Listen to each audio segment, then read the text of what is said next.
This programme contains graphic recreations of scenes of historic brutality, including torture and hangings, which may distress some viewers. This is the British Isles, 400 years ago. You will be hanged by the neck until you are dead.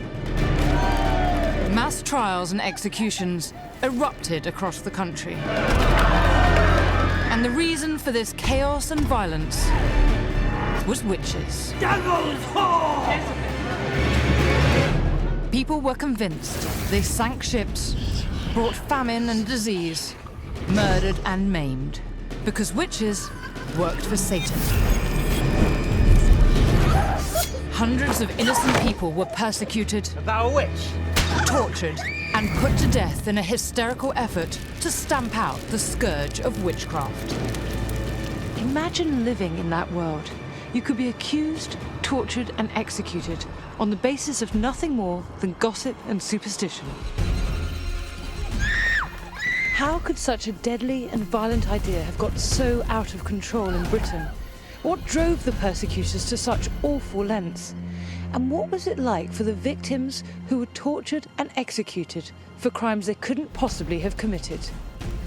Unhand me! This is the extraordinary story of how the terror of satanic witchcraft infected the British Isles and plunged it into chaos.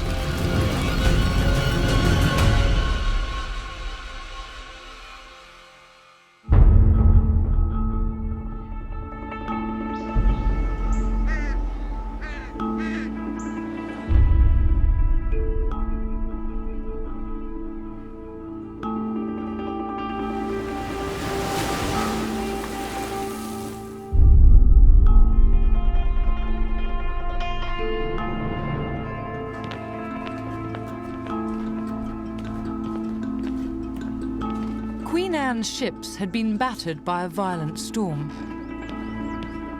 One ship sank, Anne's almost capsized. The badly damaged convoy had limped back to Scandinavia.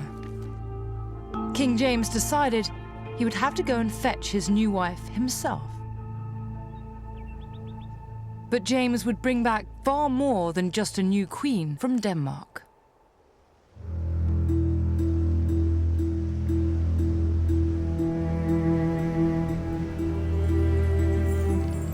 James arrived here at Kronborg Castle near Copenhagen in January 1590. His crossing had been equally violent. The world James walked into was very different to his native Scotland. Witch hysteria was infecting mainland Europe. Hundreds had already been executed as witches. Tens of thousands would follow. The violence, fear, and hysteria spreading across Europe were largely the result of one incendiary book.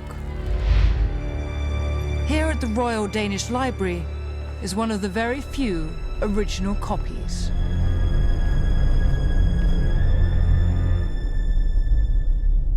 This is the Malleus Maleficarum, or the Hammer of the Witches.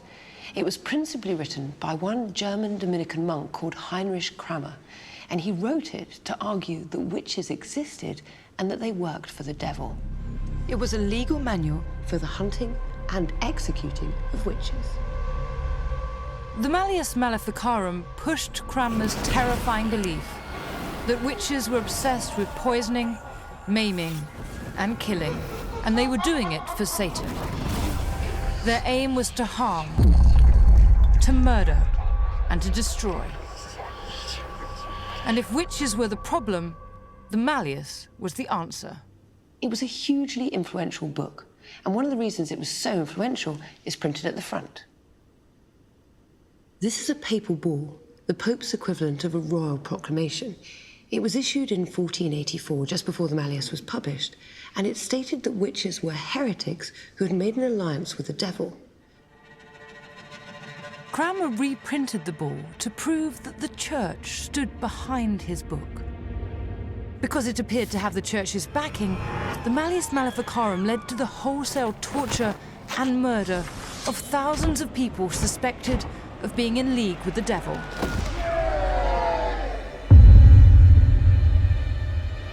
This idea that witches were the devil's handmaidens, hell-bent on death and chaos, hadn't yet reached James's kingdom. But in Denmark, he came face to face with the reality of Satan's witches. In April 1590, while James was still at Kronborg Castle, 2 witches were arrested in Copenhagen. And what was truly shocking was that they confessed to conjuring up the violent storms that had hit James and Anne's ships. They had attempted to murder the Scottish king and queen because Satan wanted them dead. At least 5 more witches were later convicted of the same crime.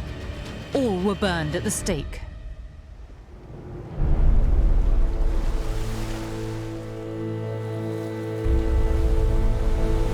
But if James thought he'd left the scourge of witchcraft behind him when he returned to Scotland, he was wrong.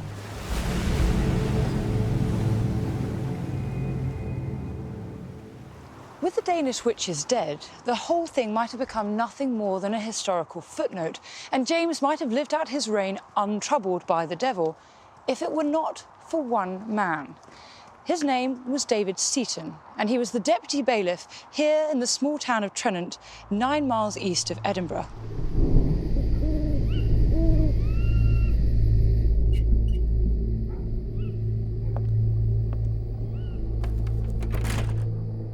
What Seaton did in November 1590 proved to James that the devil and his witches were alive and well in Scotland.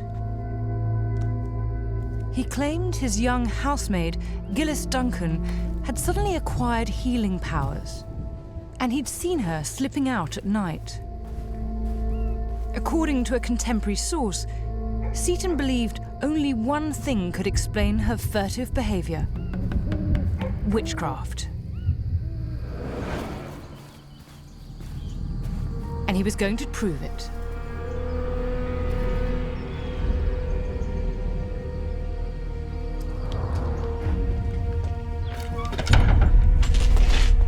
Where have you been?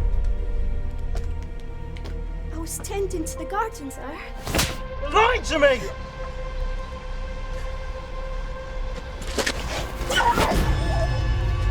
Are thou a witch? No, sir. Please, sir, no. The story of Seaton and Gillis is recorded in this pamphlet, first published in 1591. It's called News from Scotland, and it tells us exactly what Seaton did next. Her master did, with the help of others, torment her with the torture of the pillywinks.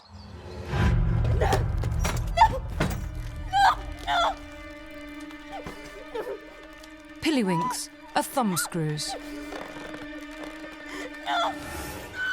They crushed the flesh and bones of the fingers. Victims were often left permanently crippled. Are you a witch? No, sir. No, sir. Where'd you get the power to heal? It's not magic, sir.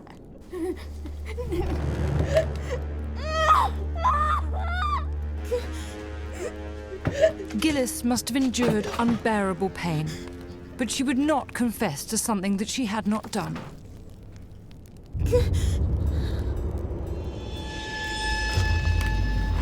Seaton didn't stop at thumbscrews. Where'd you go at night? Tell me the truth. I won't stand any more of your lies.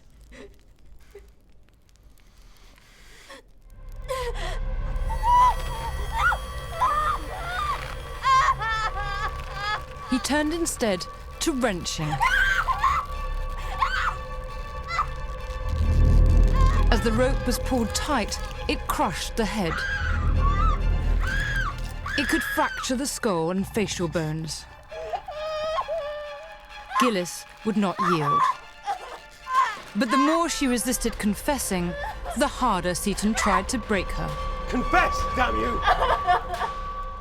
I don't think Seaton's actions had much to do with witch hunting. I think his motives were sexual. Perhaps he'd lusted after her for a long time and felt that, as master, he had a right to have her. It doesn't take a huge leap to imagine that a young woman sneaking out at night might have been having a sexual liaison with someone other than Seton. Whatever was driving him, I don't think that Seton could possibly have appreciated the death and suffering that would result from his obsession. This programme contains graphic recreations of scenes of historic brutality, including torture and hangings, which may distress some viewers.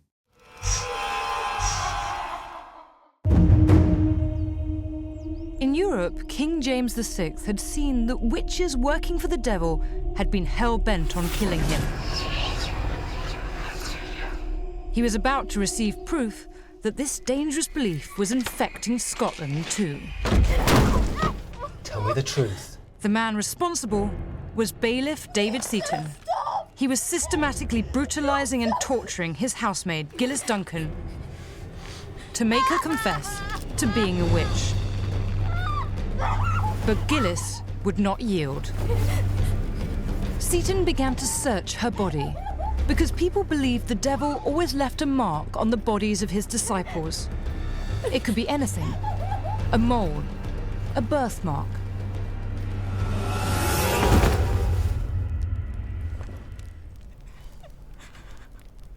Seton found what he was looking for on Gillis's neck. And for some reason, this is what broke her. All I've done is by witchcraft. And with the enticements of the devil himself, I rode to the town where a witch was received in service of the devil. I danced in the rank with the others.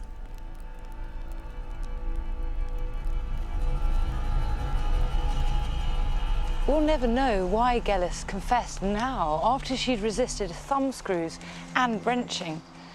Perhaps the mark was from a sexual liaison, and in this highly religious time, she felt too much shame and guilt.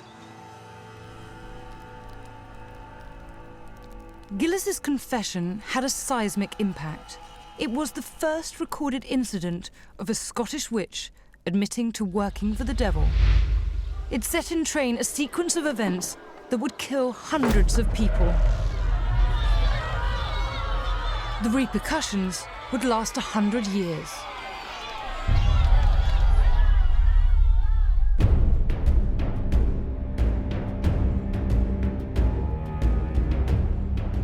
In November 1590, Gillis Duncan was brought here to the old Tolbooth prison, one of Edinburgh's most notorious jails. The old prison no longer stands, but what does remain is the stone heart of Midlothian that was at the doorway. Gillis would have walked over this heart as she entered her period of incarceration.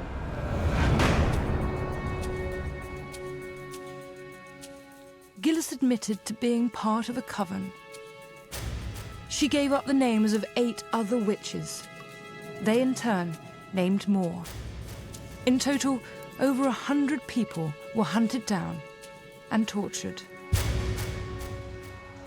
This raised the stakes enormously. It was no longer an isolated case of witchcraft. It was now a conspiracy of witches. Under torture, Gillis said that her coven had been in league with witches from Copenhagen, the ones who'd been executed for attempting to murder King James and his queen. This was dynamite. It changed everything.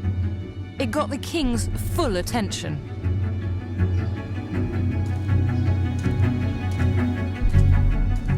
And he did something almost unheard of. He became directly involved in the case.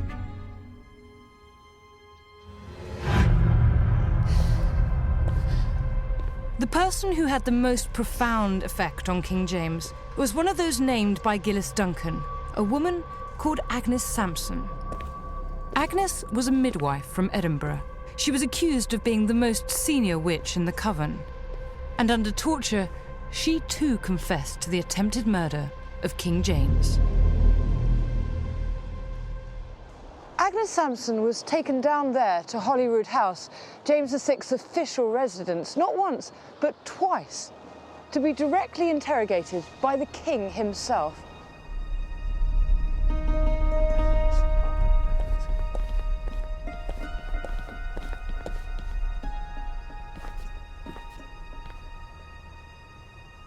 Agnes repeated the confession that had been beaten out of her in jail, that her coven had met with the devil. We met in the kirk at North Berwick. The plan was to raise a storm for staying of the Queen's coming home. He told me of the Michaelmas storm and that it would do great damage both at sea and land. He said it should be hard for the King to come home. The Queen should never come.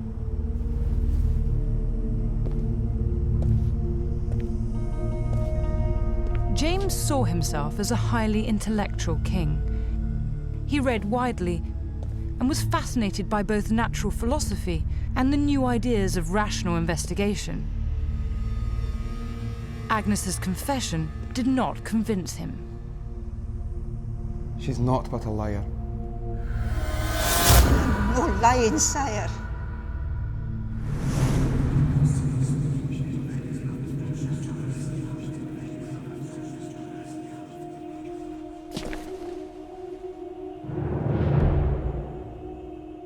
According to James, Agnes repeated pillow talk between the king and his new bride on their wedding night, when they were alone. This was enough to convince him that Agnes must be a witch. It certainly sounded like magic. But whatever James may have believed, in reality there was little privacy for a 16th century king, even in bed. Possibly a juicy piece of gossip escaped the palace, or maybe the experienced midwife simply made an educated guess. But that leaves one big question. Why did Agnes go to such great lengths in order to seal her own fate? Possibly this lowly woman enjoyed her moment in the limelight. She had a chance to meet the king and maybe even scare him. But I think there may be a simpler explanation. It ended her torture.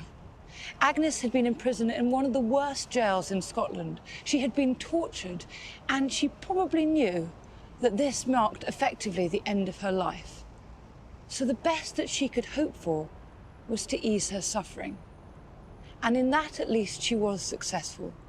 James ordered that her torture should cease.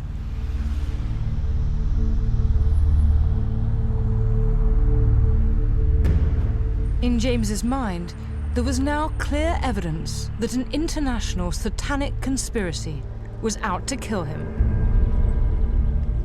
And there was only one way to stop them: kill them first.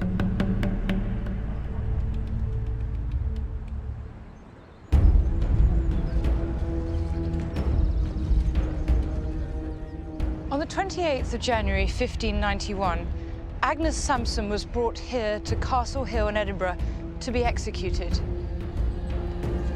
We don't know how many other convicted witches were with her that day, but we do know that she wasn't alone.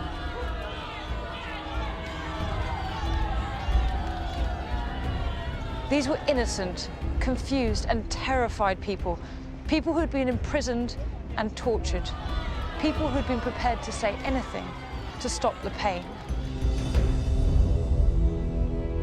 All the victims were probably garroted before the fires were lit. It was considered a mercy, and compared to burning to death, it probably was.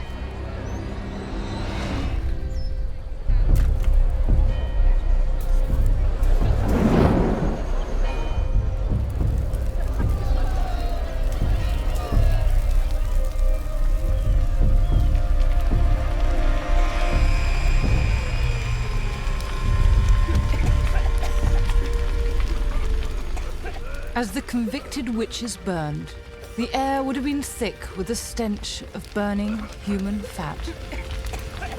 It would have seeped into the crowd's hair, their clothes, even the porous walls of the surrounding buildings. Of 200 people who'd been accused, around 70 had been found guilty of witchcraft and sentenced to death. Gillis Duncan, the young housemaid who started it all, rotted in prison for a further year, before she too was burnt at the stake. These events became known as the North Berwick Witch Trials. They convinced James that satanic witchcraft threatened his land and his life. And the king's personal involvement in the trials gave witch hunting the stamp of royal approval.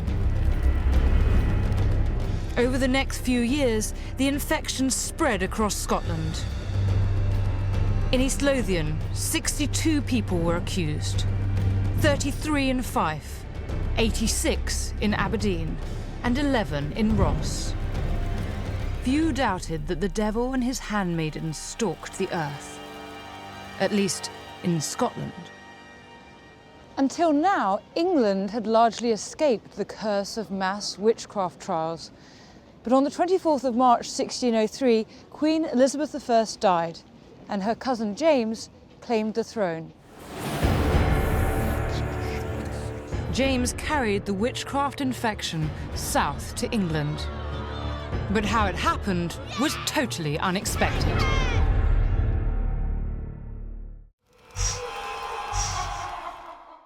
This programme contains graphic recreations of scenes of historic brutality, including torture and hangings, which may distress some viewers.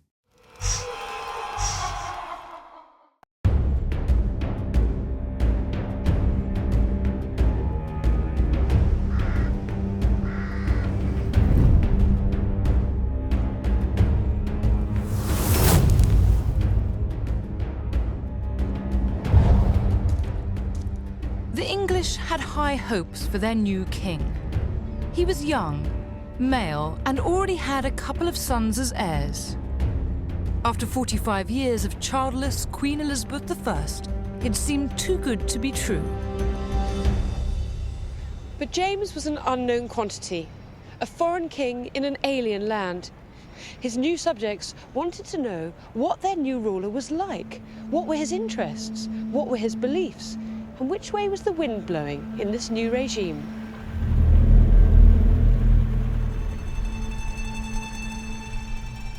Well, they had one big clue. A book published in London, written by James himself. It was called Demonology. This is the only book ever written by a reigning monarch on the subject of witchcraft and the devil. James sets out his reason for writing in the preface. He says, "The fearful abounding at this time in this country of these detestable slaves of the devil, the witches or enchanters, hath moved me, beloved reader, to dispatch in post this following treatise of mine. And the purpose of it," he says, "is to resolve the doubting hearts of many." This is pretty unequivocal stuff. What he's saying is that there are witches everywhere in Scotland, that they are Satan's minions, and that everyone better believe it. James sets the book out in the form of a dialogue between two characters. So we have Philomathys and Epistemon. Epistemon is the thoroughly knowledgeable one, the rational man who knows all about witchcraft. He's undoubtedly James himself. And over the course of the book, Epistemon convinces Philomathys that actually witches are real, that they should be prosecuted by the correct authorities, and that anyone who doubts their existence is at best fooling himself and at worst in league with the devil. The book was very popular with the English. It was republished in London at least twice. Demonology gave English people an insight into their new king. And what they saw was a man hell-bent on hunting down Satan's witches.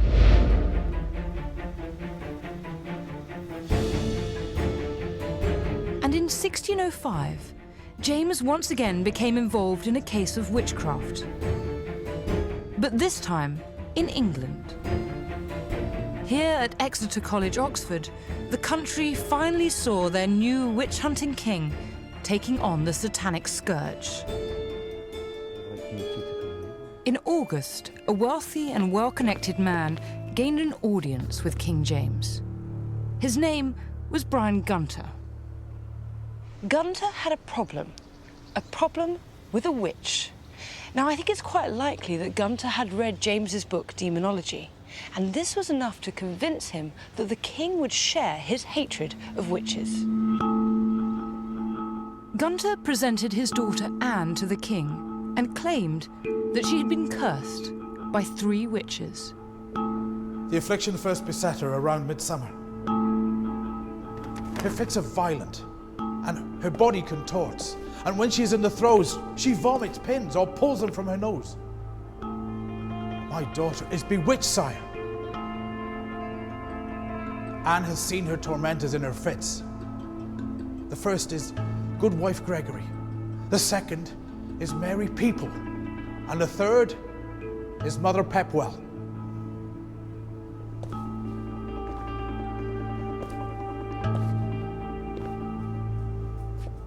Is this true? Yes, sire.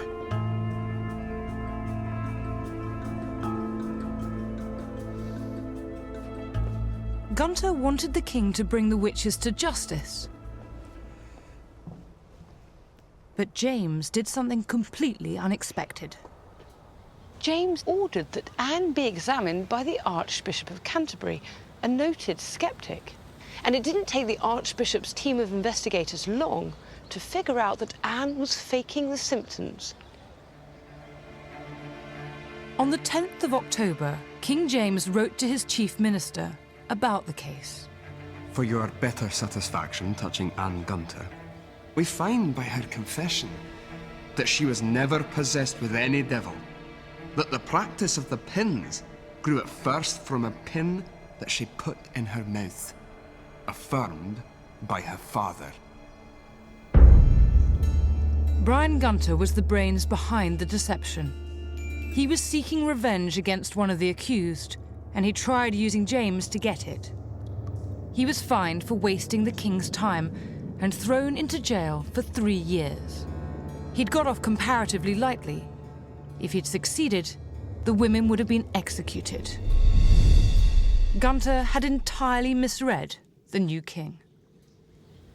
King James's actions in the Gunter case seemed completely at odds with his reputation as a rabid witch hunter.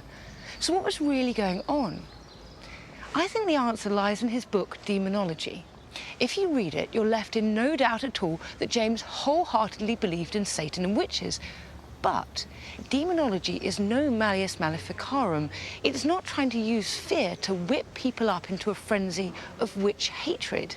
It's an opportunity to make a case by rational argument rather than by mere superstition. It's designed as much to make sure the wrong people aren't convicted as the right people are.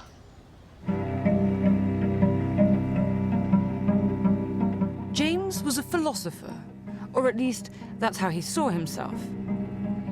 But the subtleties of his bookish ideas were almost certainly lost on most of his subjects. Like Brian Gunter, they probably took demonology at face value, a license from the king to hunt witches and kill them. This misunderstanding of James's ideas would light a touch paper that over the next 100 years would lead to the worst excesses of witch hunting in English history.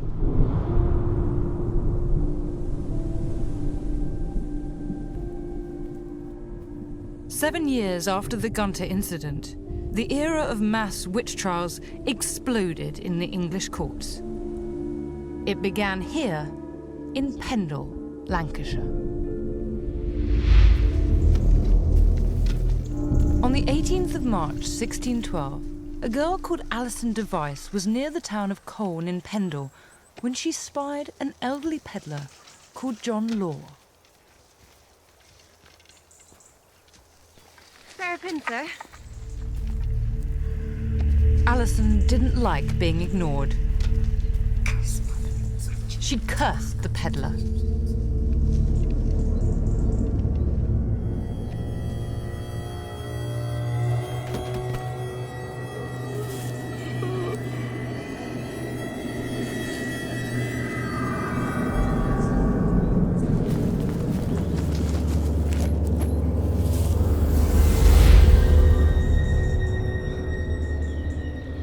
From the description of John Law's condition, paralysis down the left side, loss of speech, it seems likely that he'd suffered a stroke.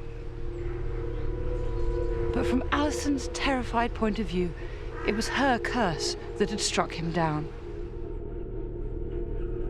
Alison came from a family of cunning folk, local healers who used herbs and sometimes magic to cure people. So it would have been natural for her to believe in the power of her curse.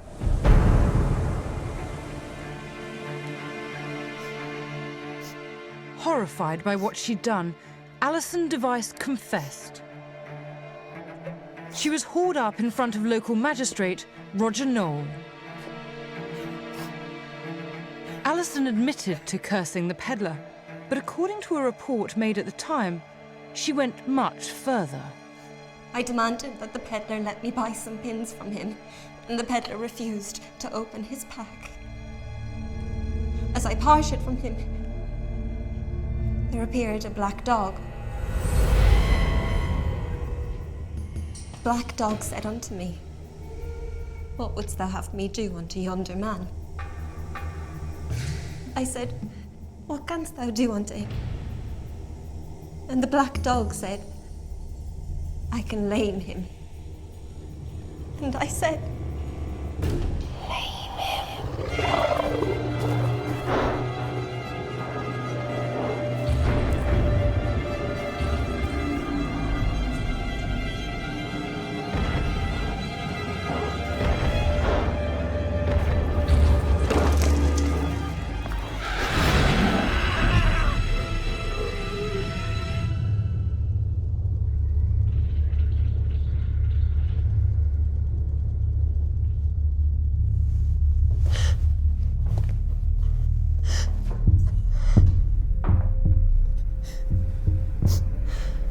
Alison accused her grandmother and 2 neighbours of being witches as well. Knoll began arresting the suspects named by Alison. On the 2nd of April, Alison Device, her grandmother, Old Demdike, their neighbour, Old Chattox, and her daughter, Anne Redfern, were brought here to Lancaster Castle Prison. And they were kept in the bottom of this tower. It's still known as the Witches' Tower to this day.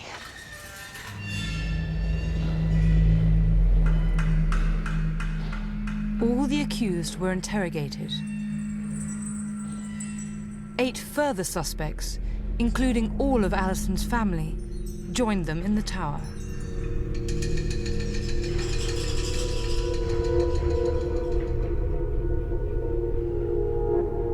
This is the very cell where they were kept. And along with the 12 suspected witches, there were another 8, we know, prisoners who were unrelated to the witch trial. So that's 20 people in this space. It must be 12 foot by 17, 18 foot.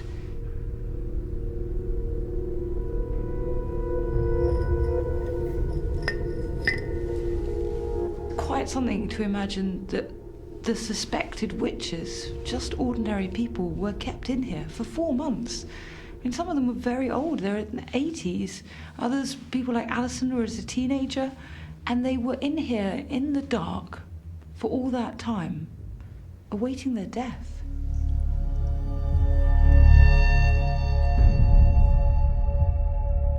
Knoll probably couldn't believe his luck. A rural magistrate lived a humdrum life with few opportunities. Now Knoll found himself heading up a high-profile witch hunt. If he secured convictions, this could make his career. But that was easier said than done. Of all the cases that made it to court, 3/4 failed due to lack of evidence. All Knoll had were accusations and counter-accusations. What he needed was proof. God's on you! And it was King James who inadvertently gave it to him.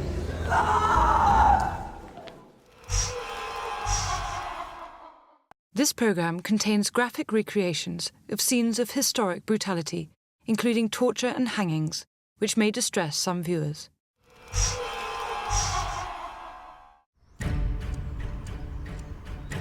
The era of mass witch hunting in England led to the torture and murder of hundreds of people.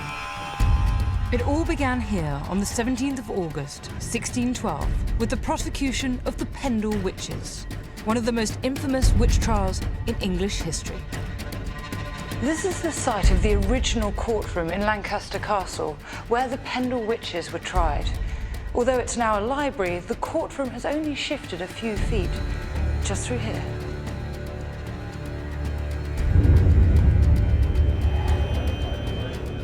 The courtroom was a hive of activity.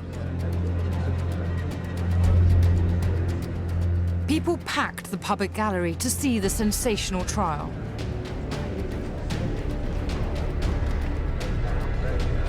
The judge was Sir Edward Bromley. Roger Nowell was the prosecuting magistrate. A guilty verdict could be a huge boost to his career. Thomas Potts was the court clerk. And we know the detail of this trial because he later published his records in this book. Over the next 2 days, 19 suspects stood trial, accused of using witchcraft to harm or kill. There should have been 20, but Alison's grandmother, old Demdike, had already died in that cramped and stinking cell in the Witch's Tower. I demanded that the peddler let me buy a pin off him, but the peddler refused. Unfortunately, Alison Device felt such remorse for cursing the peddler that she didn't even try to defend herself. So I said, blame him. She repeated her confession and was quickly found guilty. Devil's whore! The next to take the stand was Alison's mother, Elizabeth Device. You are accused that Good Friday past you dined at Moking Tower with persons you knew to be witches. At your meeting together, you talked about killing the constable and blowing up Lancaster Castle. I deny any such meeting or talk. Your spirit, Paul, did appear to you in the form of a black dog. Aforesaid spirit bid you to make a picture in clay after the said John Robinson, which you then did burn with fire and crumble. That is not true.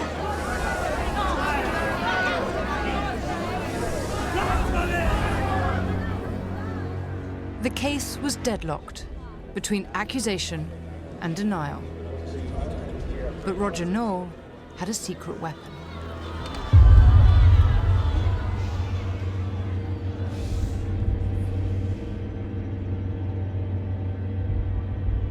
Elizabeth Device's own daughter, 9-year-old Janet.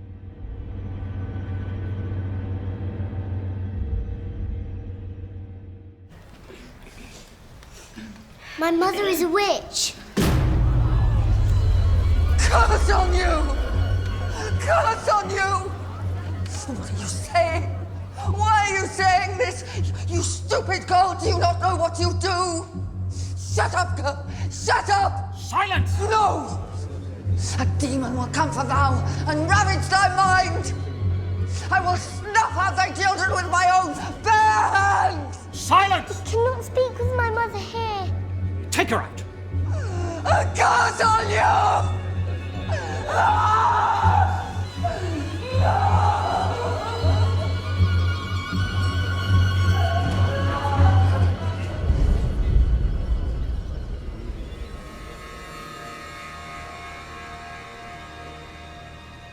The testimony of a child would not normally be allowed under English law. But King James's book, Demonology, promoted its use in witch trials. And because of that, Janet's confession was accepted. And the fate of the witches was sealed. My mother is a witch, and that I know to be true. I've seen her spirit many times in the likeness of a brown dog that she called Bull. And at one time, I did see Wall ask Mother what she would have him to do, and Mother answered that she would have Ball to help her kill.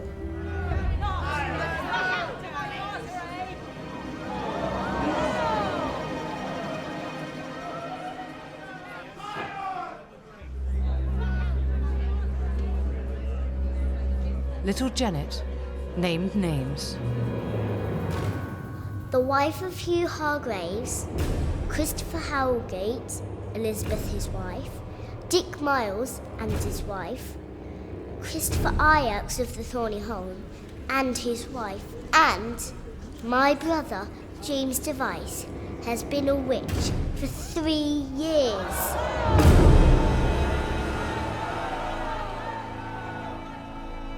We'll never know why Janet testified against her own family. Maybe she thought they really were witches. Maybe she liked being the centre of attention. Or maybe, given the way that her mother shouted at her and threatened her in court, she was badly treated, and she thought that this was an escape. But I suspect the 9-year-old didn't understand the full consequences of what she said. And maybe Noel bullied and brainwashed her into saying what she did, just as Brian Gunter had done. At the end of a 2-day trial, 10 of the 19 accused were found guilty of witchcraft. Janet's entire family was convicted. You will be taken to the execution grounds for this country, where you will be hanged by the neck until you are dead. May God have mercy upon your souls.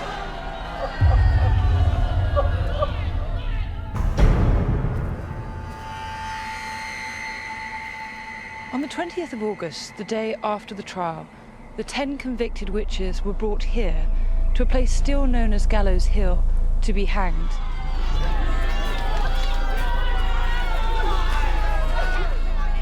Perhaps under similarly grim skies, the crowds would have gathered to see the spectacle, to see the old, unloved, despised witches meet their fate.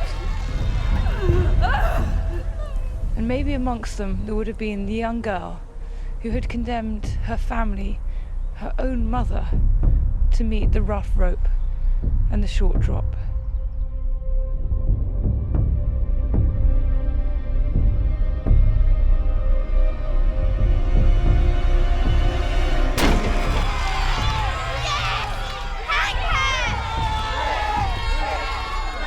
It was a gruesome form of execution.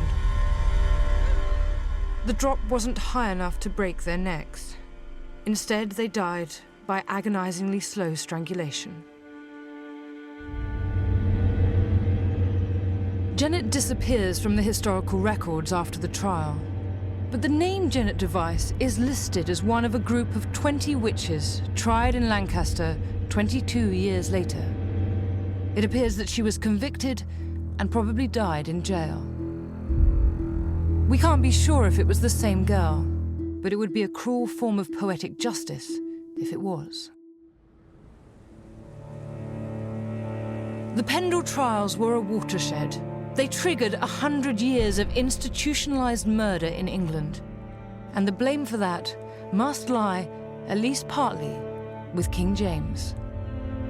His book, Demonology, sanctioned forms of evidence and torture that drove the worst excesses of witch hunting. He would have been mortified. Pendle was everything the rational James disliked. A case based on hearsay, manipulation, and petty jealousies, rather than based on scripture, evidence, and due process of law. James knew it was as terrible a thing to condemn the innocent as to let the guilty go unpunished, and he'd written Demonology as a manual to prevent precisely that. But James failed to grasp how other people would see a book written by the king on the prosecution of witches. And over the next 50 years or so, this misjudgment would lead to hundreds of innocent people being sentenced to death. Next time, witch hunting brings terror to England. Not just of witches, but of the man who was hunting them down. Somebody there? Welcome to the world of the Witchfinder General. Tell me the truth. I am your confessor.